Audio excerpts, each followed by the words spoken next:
नमस्कार दोस्तों, ब्लॉक्टिकल में आप सभी का स्वागत है। आज जो हम यहाँ पे टॉपिक कवर करने वाले हैं वो बिल्कुल बेसिक से आपको समझाएगा कि मॉडल कैसे वर्क करता है इन एलएलएम। ठीक है, तो हम यहाँ पे बात करेंगे लैंग्वेज मॉडल्स की वर्किंग की। So let's deep dive into the particular topic, how language model actually work. So first of all, जो हमारे लैंग्वेज मॉडल्स हैं वो बेसिकली बात करते हैं प्रोबेबिलिटी की। प्रोबेबिलिटी क्या है? लेट से हम यहाँ पे चांसेस देखते हैं। ठीक है, एक एग्जांपल बहुत सिंपल सा है कि यहाँ से रमेश घूमने जाएगा, ये उसका रास्ता है। आगे जाके वो अपने दोस्त राकेश के यहाँ जाएगा या फिर अपने दोस्त राहुल के यहाँ जाएगा। इसकी चांसेस कितने हैं कि रमेश यहाँ से गया, इस पॉइंट पे आके वो राकेश के यहाँ जाएगा या राहुल के यहाँ जाएगा? इसका चांस 50-50 है। करेक्ट। सो ये चीज़ प्रोबेबिलिटी कहलाती है। प्रोबेबिलिटी कहलाती है। मैथमेटिक्स का बहुत इंपॉर्टेंट टॉपिक होता है जब भी आप इस वाली पर्टिकुलर साइड को पढ़ोगे। ठीक है, सो ये चीज़ यहाँ पे हमारी प्रोबेबिलिटी कहलाती है। नाउ लैंग्वेज मॉडल्स इसी प्रोबेबिलिटी पर वर्क करते हैं। सो ये क्या फाइंड आउट करने की कोशिश करते हैं कि मेरे पास में कुछ सर्टेन वर्ड्स हैं एंड इन सर्टेन वर्ड्स के अगेंस्ट क्या लाइक्लीहुड है एक पर्टिकुलर नेक्स्ट कमिंग या मैं कहूँ नेक्स्ट वर्ड का। सो लेट्स से मेरे पास में एक वर्ड है x, एक वर्ड है y एंड एक वर्ड है z। ना इसके बाद में अगला क्या आएगा उसकी कितनी प्रोबेबिलिटी है? लेट्स से मेरे यहाँ पे 1 2 3 या स्मॉल a। ठीक है, ये मेरे यहाँ पे वर्ड्स हैं या एक और है फुल स्टॉप। तो इनकी प्रोबेबिलिटी कैलकुलेशन होगा बेस्ड ऑन जो उसके पास में जाइंट डेटा है ना, उसके बेसिस पे ये प्रोबेबिलिटी कैलकुलेशन होगा एंड उसके बाद में ये जो भी हाईएस्ट प्रोबेबिलिटी के साथ होगा उसको यहाँ पे अटैच कर देते हैं। So this is how the game works of language model. ठीक है, सो इसके कई सारे तरीके होते हैं। तो मैंने आपको बताया ना, हम एक एक चीज़ समझेंगे कि स्टेप बाय स्टेप हम कैसे मैच्योर होते चले गए। तो अब मैं उस पॉइंट पे आता हूँ। तो सबसे पहला जो तरीका है, ठीक है, इस प्रोबेबिलिटी को कैलकुलेट करने का, दैट इज n-ग्राम। ये हमारा सबसे पहला तरीका है। नाउ इन n-ग्राम हम क्या करते हैं कि मान लो हमारे पास में एक सेंटेंस है, दिस इज अ सेंटेंस। ये हमारे पास में एक सेंटेंस है। हम लोग क्या करेंगे, इस सेंटेंस को हम छोटे छोटे चंक्स में तोड़ लेंगे। ठीक है, छोटे छोटे चंक्स में तोड़ लेंगे। मैं इसको बोलूँगा चंक। ये क्या होता है, ये स्मॉलर वर्ड्स होते हैं, लाइक पेयर ऑफ ट्रिपलेट्स और वर्ड्स, पेयर ऑफ ट्रिपलेट और वर्ड्स। ठीक है, ये हमारा चंक कहलाता है। याद रखिएगा इस डेफिनेशन को। तो मैं इसको तोड़ता हूँ। तो मैंने पहला चंक तोड़ा, दिस इज ए सेंटेंस। तो मेरे यहाँ पे 4 चंक बने। पहला बना this, second is space A, third one is sent and last is ence and then full stop. ये मेरे चंक्स कहलाएंगे। नाउ n-ग्राम मैकेनिज्म क्या करेगा, ये फाइंड आउट करेगा प्रोबेबिलिटी के 2 चंक्स के बीच में, चंक 1 एंड चंक 2 के बीच में कितनी प्रोबेबिलिटी है कि ये एक दूसरे के बाद आएंगे। ठीक है, जैसे चंक 1 यहाँ पे आया, चंक 2 यहाँ पे आया, या फिर probability of chunk 2 getting first and chunk 1 getting last, या प्रोबेबिलिटी ऑफ चंक 1 के बाद कुछ और आ सकता है, ठीक है, तो इनकी प्रोबेबिलिटी कैलकुलेशन होगी एंड ऐसे ही बहुत सारे चंक्स के साथ में ये इस कैलकुलेशन को करेगा एंड देन ये प्रिडिक्ट करेगा जब भी हम कोई सेंटेंस लिख रहे हैं, जैसे कि मैंने लिखा दिस इज अ सेंटेंस, सो मैंने यहाँ पे जनरेट जब ये करेगा तो बोलेगा यस डॉट, यस के बाद में क्या आ सकता है, कॉमा आ सकता है, जिस टाइप का मैं सेंटेंस क्रिएट करना चाहता हूँ। ठीक है, अगला चंक क्या होगा, दिस के साथ में क्या आ सकता है। तो प्रोबेबिलिटी अगर हम इस सेंटेंस को देखें, यही दुनिया है, तो प्रोबेबिलिटी किसकी है, इज ए की ज़्यादा है। So this is a, is a के बाद में क्या आ सकता है, सेंट आ सकता है एंड एंस आ सकता है। ये एंस सेंट नहीं करेगा बिकॉज उसका फिर इस कॉन्टेक्स्ट में कोई सिमेंटिक मीनिंग नहीं रह जाता, इस कॉन्टेक्स्ट में उसका कोई सिमेंटिक मीनिंग नहीं रह जाता। ठीक है, सो आपने यहाँ पे देखा एनग्राम मॉडल के बारे में। नाउ एनग्राम हमने कर लिया, अभी हम क्या कर सकते हैं, अगला मॉडल पढ़ते हैं statical language model. Second is statical language model. So ये जो यहाँ पे प्रोबेबिलिटीज कैलकुलेट हो रही थी, इस पूरे पोर्शन में जो प्रोबेबिलिटीज कैलकुलेशन चल रही थी, ये कौन करके देता है, ये करके देता है स्टैटिकल लैंग्वेज मॉडल। सो ये क्या करता है, ये मैथ का यूज करता है एंड स्टैटिक्स का यूज करता है to identify patterns in language. क्या करने में, लैंग्वेज में पैटर्न्स फाइंड आउट करने में ये पर्टिकुलर मैथ एंड स्टैटिक्स का यूज करता है। नाउ इसके बाद में फिर ये क्या देखेगा, ये देखेगा, देखो प्रोबेबिलिटी किस पे डिपेंड करेगी, अगर मैं ये सारी चीज़ें कर रहा हूँ, कि फ्रीक्वेंसी पे डिपेंड करेगी। ठीक है, मोटा मोटा फ्रीक्वेंसी, कि कौन सा वर्ड किसके बाद में आया है, उसकी फ्रीक्वेंसी क्या है, उसका इमीडिएट नेबर क्या है,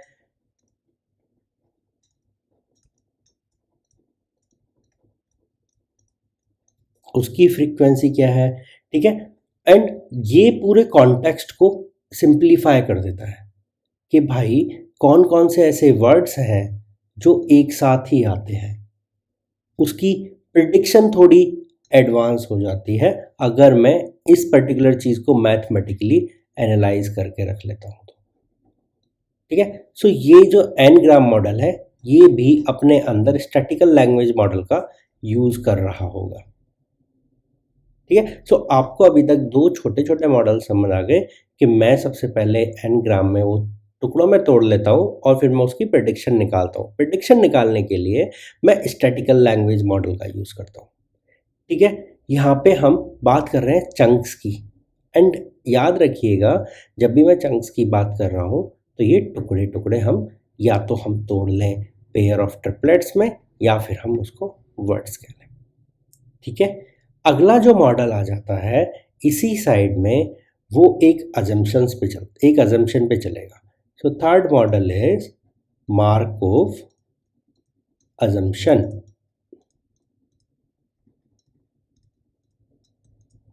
सो मार्कोव ने क्या कहा, मार्कोव ने कहा कि अगला word, let's say this is my next word, ये नेक्स्ट वर्ड हमेशा डिपेंड करेगा इस करंट वर्ड पे, करंट वर्ड पे डिपेंड करेगा एक सेंटेंस में। उसके पहले की जितनी भी दुनिया होगी उस दुनिया से इस पर्टिकुलर नेक्स्ट वर्ड को कोई मतलब नहीं है। सो 100% अश्योरिटी के साथ हो गया कि जो नेक्स्ट वर्ड है उसकी दुनिया अगर चेंज हो सकती है कि वहाँ पे क्या आएगा, तो वो जस्ट उसके लास्ट वर्ड पे डिपेंड करेगा, उससे पहले की दुनिया पे कुछ डिपेंडेंसी नहीं है। ठीक है, सो हिस्ट्री मैटर नहीं करती, केवल लास्ट वर्ड मैटर करेगा। ठीक है, to predict the next word.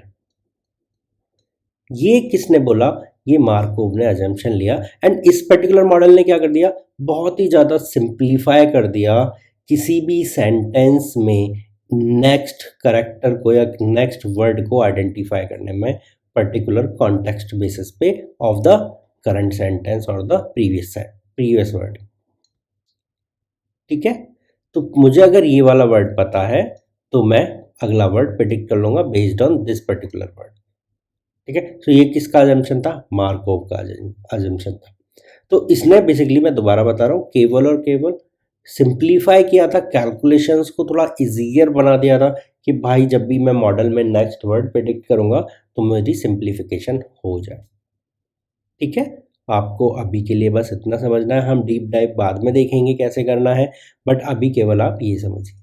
Fourth जो मॉडल था उसके बाद में आया न्यूरल नेटवर्क बेस्ड अप्रोच।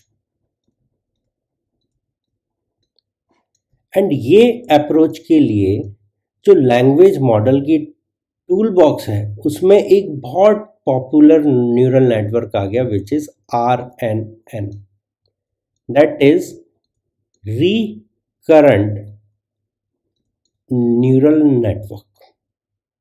ठीक है, सो रिकरेंट मतलब RNN, और ये बहुत सारे वर्जन्स के साथ है, तो S। ये क्या कहते हैं, देखो, special kind of neural network थे ये, जो डिज़ाइन किए गए किस लिए? To understand the word and sequence of data, sequence of data को समझने के लिए। अब ये इस डेटा को समझ लेते हैं, लाइक कि पर्टिकुलर वर्ड की क्या इंपॉर्टेंस है इन ए सेंटेंस, या पर्टिकुलर कॉमा या जो मैंने फुल स्टॉप लगाया उस करेक्टर की क्या इंपॉर्टेंस है इन ए सेंटेंस। इस पर्टिकुलर चीज़ को ये बहुत अच्छी तरीके से समझ लेते हैं, स्टोर कर लेते हैं। एंड इससे भी बड़ी बात कि ये बहुत अच्छे होते हैं सिक्वेंशियल नेचर को आइडेंटिफाई करने में of a particular language. And इससे भी बड़ा गेम क्या है, ये बहुत बड़े बिग डेटा सेट पे काम कर सकता है, इसलिए मैं इसको लार्ज डेटा सेट पे ट्रेन कर पाता हूँ। एंड इसके बावजूद ये जो आपकी रिलेशनशिप बताता है between words with the context of the entire sentence, वो next language, next word generation में, पर्टिकुलर सेंटेंस जनरेशन में बहुत ज़्यादा हेल्प कर देता है। ठीक है, ये हमें हेल्प यहाँ से मिलती है। सो अभी जो मोस्ट एडवांस चीज़ें हैं वो RNNs में है। ठीक है, एंड इसके अलावा एक और बहुत बड़ा प्लेयर है जो कि है fifth one, which is transformers.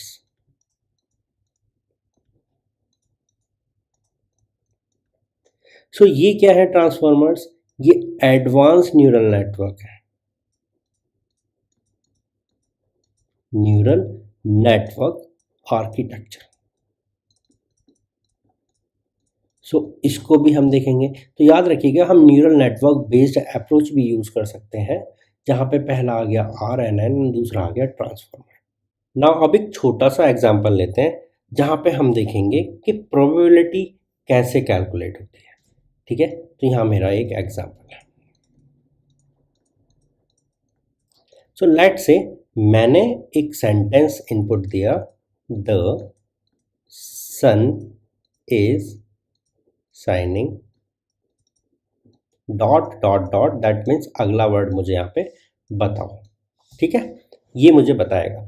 Now अब जब ये वर्ड समझा जाएगा तो देखो क्या होगा, एक वर्ड से दूसरे वर्ड के रिलेशंस पता किए जाएंगे। तो यहाँ पे हम एक मॉडल चूज कर लेते हैं। लेट से मैं यहाँ पे मॉडल चूज करता हूँ मार्कोव अजम्पशंस का। कौन सा मॉडल चूज करता हूँ? Markov assumptions.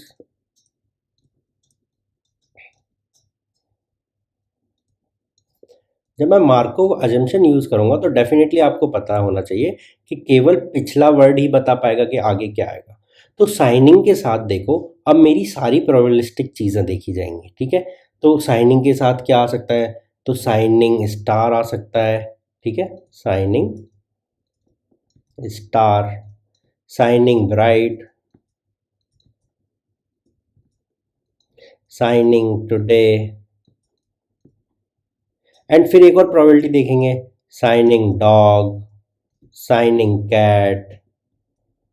ठीक है, एंड इसकी प्रोबेबिलिटी लेट से इसकी 80% आएगी, इसकी 98% आएगी, इसकी प्रोबेबिलिटी क्या कह सकते हो कि आप बोल सकते हो 78% आ रही है, डॉग की जो प्रोबेबिलिटी है वो 4% आ रही है, कैट की प्रोबेबिलिटी 6% आ रही है। तो मुझे अगला जो वर्ड है वो कौन सा रखना पड़ेगा, ठीक है। तो इसकी कैलकुलेशन मेरे लिए आसान हो गई।